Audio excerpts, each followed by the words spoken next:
I hope that's not the last bit of applause that I get, but we gather at this conference, of course, to discuss security, and normally we mean threats to our external security. I see many great military leaders gathered here today. But while the Trump administration is very concerned with European security and believes that we can come to a reasonable settlement between Russia and Ukraine, and we also believe that it's important in the coming years for Europe to step up in a big way to provide for its own defense, the threat that I worry the most about vis-a-vis Europe is not Russia, it's not China, it's not any other external actor. And what I worry about is the threat from within, the retreat of Europe from some of its most fundamental values, values shared with the United States of America. Now, I was struck that a former European commissioner went on television recently and sounded delighted that the Romanian government had just annulled an entire election. He warned that if things don't go to plan, the very same thing could happen in Germany too.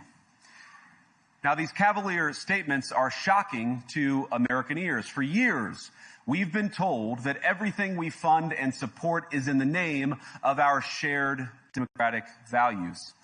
Everything from our Ukraine policy to digital censorship is billed as a defense of democracy. But when we see European courts canceling elections and senior officials threatening to cancel others, we ought to ask whether we're holding ourselves to an appropriately high standard. And I say ourselves because I fundamentally believe that we are on the same team. We must do more than talk about democratic values. We must live them. Now, within living memory of many of you in this room, the Cold War positioned defenders of democracy against much more tyrannical forces on this continent. And consider the side in that fight that censored dissidents, that closed churches, that canceled elections. Were they the good guys? Certainly not. And thank God they lost the Cold War. They lost because they neither valued nor respected all of the extraordinary blessings of liberty. The freedom to surprise, to make mistakes, to invent, to build. As it turns out, you can't mandate innovation or creativity, just as you can't force people what to think, what to feel, or what to believe. And we believe those things are certainly connected. And unfortunately, when I look at Europe today, it's sometimes not so clear what happened to some of the Cold War's winners. I look to Brussels, where EU commissars warn citizens that they intend to shut down social media during times of civil unrest the moment they spot what they've judged to be, quote, hateful content. Or to this very country, where police have carried out raids against citizens suspected of posting anti-feminist comments online as part of, quote, combating misogyny on the internet, a day of action. I look to Sweden, where 2 weeks ago the government convicted a Christian activist for participating in Koran burnings that resulted in his friend's murder. And as the judge in his case chillingly noted, Sweden's laws to supposedly protect free expression do not, in fact, grant, and I'm quoting, a free pass to do or say anything without risking offending the group that holds that belief. And perhaps most concerningly, I look to our very dear friends, the United Kingdom, where the backslide away from conscience rights has placed the basic liberties of religious Britons in particular in the crosshairs. A little over 2 years ago, the British government charged Adam Smith Connor, a 51-year-old physiotherapist and an Army veteran, with the heinous crime of standing 50 meters from an abortion clinic and silently praying for 3 minutes. Not obstructing anyone, not interacting with anyone, just silently praying on his own. And after British law enforcement spotted him and demanded to know what he was praying for, Adam replied simply, it was on behalf of the unborn son he and his former girlfriend had aborted years before. Now, the officers were not moved. Adam was found guilty of breaking the government's new buffer zones law, which criminalizes silent prayer and other actions that could influence a person's decision within 200 meters of an abortion facility. he was sentenced to pay thousands of pounds in legal costs to the prosecution.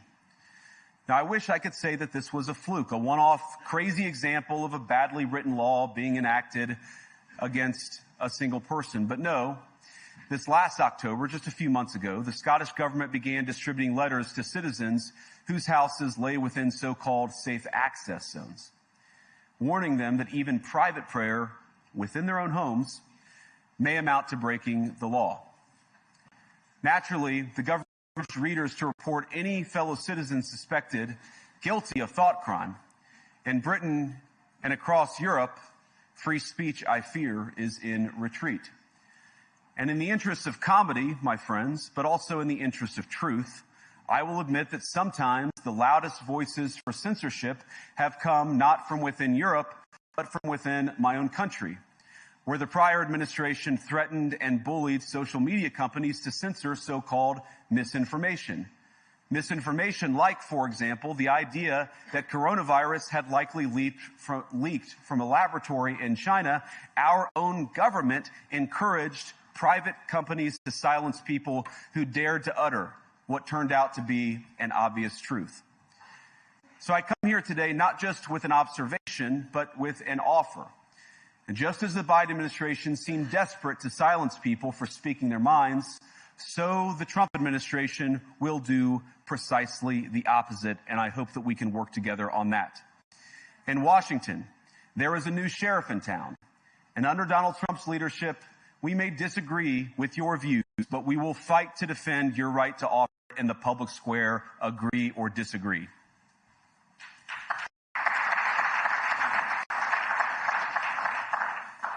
Now, we're at the point, of course, that the situation has gotten so bad that this December, Romania straight up canceled the results of a presidential election based on the flimsy suspicions of an intelligence agency and enormous pressure from its continental neighbors. Now, as I understand it, the argument was that Russian disinformation had infected the Romanian elections.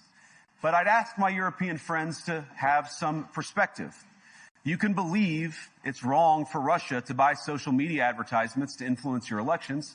We certainly do. You can condemn it on the world stage even. But if your democracy can be destroyed with a few $100,000 of digital advertising from a foreign country, then it wasn't very strong to begin with.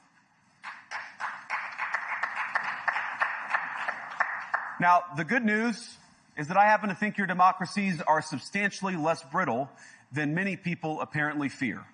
And I really do believe that allowing our citizens to speak their mind will make them stronger still.